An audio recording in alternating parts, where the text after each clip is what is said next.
On a quiet summer night in 1962, a legend faded. The world, still basking in the glow of her incandescent star, was about to be plunged into an enduring shadow. Marilyn Monroe, the very embodiment of Hollywood glamour and vivacity, was gone. Her final hours remain a tapestry woven with known facts, unsettling questions, and the heavy silence of what might have been. It was Saturday, August 4th, a day like any other, yet destined to become etched in the annals of pop culture history. The morning began with a sense of routine. Marilyn was at her Brentwood home, a modest dwelling she had recently purchased, a rare sanctuary of her own. She spoke with her housekeeper, Eunice Murray, and her publicist, Pat Newcomb. Later, she received a visit from her psychiatrist, Dr. Ralph Greenson, a frequent presence in her life. Their session, like many before, delved into the complexities of her fragile psyche, her hopes, and her profound anxieties. The afternoon brought a call from Joe DiMaggio Jr., her former stepson, who had concerns about his own life. Marilyn offered comfort and advice, a testament to her capacity for empathy despite her own struggles.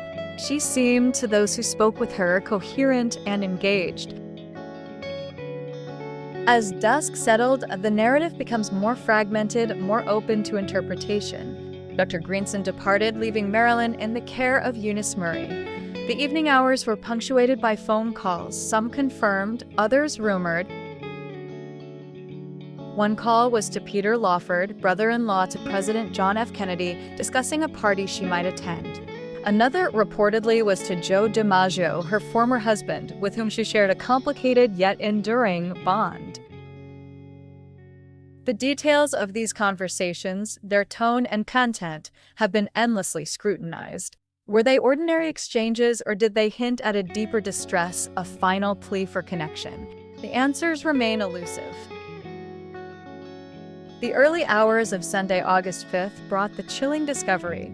Eunice Murray, noticing a light on in Marilyn's bedroom and receiving no response, grew concerned. She alerted Dr. Greenson, who arrived quickly. Entry was forced into the locked bedroom.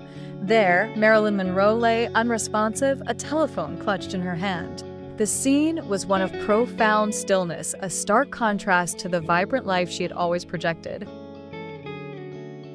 Emergency services were called, but it was too late. Marilyn Monroe was pronounced dead at the scene. The news, when it broke, sent shockwaves across the globe, leaving millions stunned and heartbroken. The initial investigation moved swiftly. The Los Angeles County Coroner's Office conducted an autopsy. The official cause of death was ruled as acute barbiturate poisoning, attributed to an overdose of Nembutal. The manner of death was classified as probable suicide. This conclusion was based on the high concentration of drugs in her system, the lack of evidence of forced entry, and her known history of depression and drug use. This official verdict, while providing a definitive answer, did little to quell the rising tide of speculation. For many, the simplicity of the explanation felt inadequate for a life so complex, so public, and so tragically cut short. Almost immediately, questions began to surface, fueled by inconsistencies and the sheer magnitude of her fame. Why was the room tidied before police arrived? Why were certain individuals seemingly uncooperative?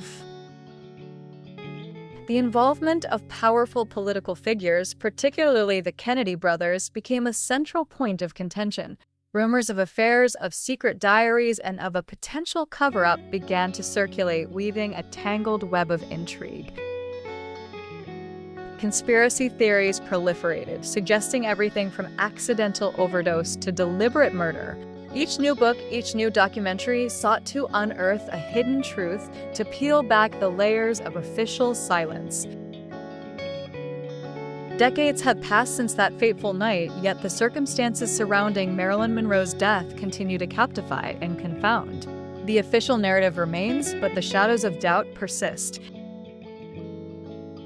Was it a tragic accident, a cry for help gone terribly wrong? Was it a deliberate act, a final surrender to her inner demons? Or was there something more sinister at play, a truth deliberately obscured? The answers, if they exist, are buried deep within the past, perhaps forever out of reach. What remains is the enduring image of a woman who captivated the world, whose life was a dazzling spectacle, and whose death became an eternal enigma. Marilyn Monroe's final act was not on a silver screen, but in the quiet solitude of her home. It was a moment that transformed a star into a legend, forever shrouded in the haunting question of what truly happened on that August night.